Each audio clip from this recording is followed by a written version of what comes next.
certificazione di valore di qualità ai processi che sono in atto nel Veneto, che sono 13-14, questa un po' sono i numeri. Lascio la parola all'ingegnere Bencio Berselli. Prego.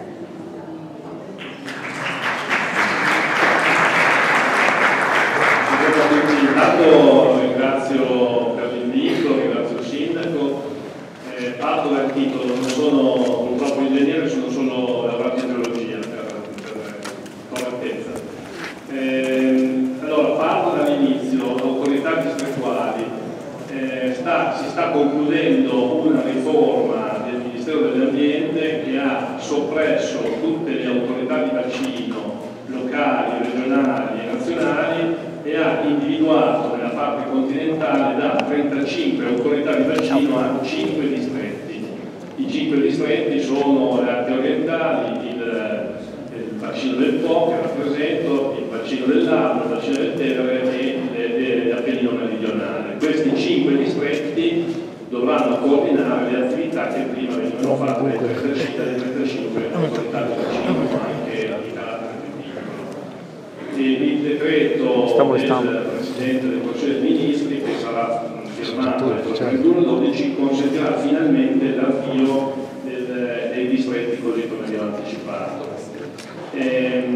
Per quanto riguarda l'autorità amministrativa del Po che rappresento qua, vi devo dire che con la soppressione dell'autorità del Fissero Tartaro Canal Bianco e la competenza sul nostro distretto ci siamo avvicinati agli amici delle Alpi orientali, insieme con i quali abbiamo intenzione di avere un ufficio presso la sede di Venezia per poter rispondere meglio alle esigenze del territorio e per essere più performanti su tutta una serie di grandi questioni che possono occupare questa parte, diciamo, del delta. Noi abbiamo molti problemi perché il distretto che rappresentiamo è un distretto di 20 milioni di abitanti, 100 milioni di abitanti equivalenti, quindi con un conflitto sull'acqua importantissimo perché il 48% dell'idroelettrico viene realizzato nel distretto del fiume Po. Quest'estate, con il cambiamento climatico e con la siccità che tutti conoscete, abbiamo riunito gli osservatori per 15 volte tentando di garantire una armonizzazione del conflitto dell'acqua tra i territori di monte e i territori di valle. Questo ha garantito che la quantità di acqua che c'era di sotto della sezione idraulica di Monte Lago Scuro non consentisse al cuneo salino di entrare e quindi di creare ulteriori danni.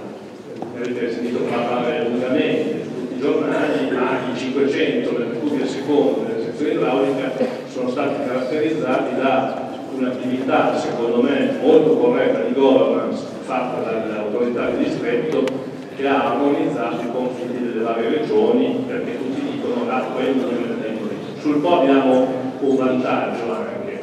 che abbiamo i grandi laghi e le grandi dighe e ad esempio il Lago Maggiore, derivando dal Lago Maggiore possiamo avere la possibilità di avere acqua in abbondanza per i territori di valle. Vi ricordo che la Romagna senza il canale di Milano-Romagnolo non avrebbe la possibilità di dare acqua al stadio di Ravenna, ma nemmeno di dare acqua per l'irrigazione alle pesche e ai kiwi molto importanti. Quindi il contratto di fiume, il contratto di foce o qualsiasi declinazione che si voglia dare diventa uno strumento molto importante all'interno del quale tutti coloro che portano il proprio contributo sono conoscitori di esperienze e mettersi in rete e condurre in porto un esercizio come questo non è solo un metro cubo di carta burocratica messa in un angolo, ma è declinare correttamente una strategia e un futuro per un territorio. Quindi l'esperienza che ha fatto il distretto del Po viene messa a disposizione anche di questo territorio e in accordo con gli Alpi orientali noi provvederemo a fare qualsiasi tipo di attività e di collaborazione insieme, perché non è solo il confine del Fissero Tartaro Canal Bianco che ci interessa, ma è tentare di creare una maggior dignità a un territorio che ha anche delle peculiarità e delle ricchezze storiche, paesaggistiche, naturali importantissime, con un territorio molto fragili come quello del delta o come quello del punto in cui ce ne stiamo parlando oggi, cioè di oggi. Quindi con il mio saluto è anche un modo per dirvi ben venga questo contratto, noi rimarremo al fianco del sindaco, al fianco dei portatori di interesse, perché ci sembra un'esperienza molto importante di pianificazione e di progettazione per migliorare la qualità della vita di questo territorio. Grazie.